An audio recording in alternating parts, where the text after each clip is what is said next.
Assalamualaikum warahmatullahi wabarakatuh. Myself Kubra. I am from grade 8. This is my topic about volcanoes, rocks and soil formation. Volcanoes is a rupture in the earth crust that emits out hot lava, volcanic ashes and other various gases.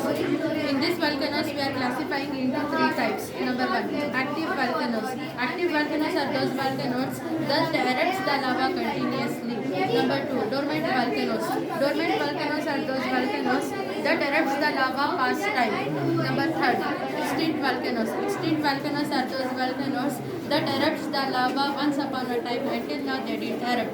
These volcanoes are also known as sleeping volcanoes. After this lava come out, it cools and it turns to rocks.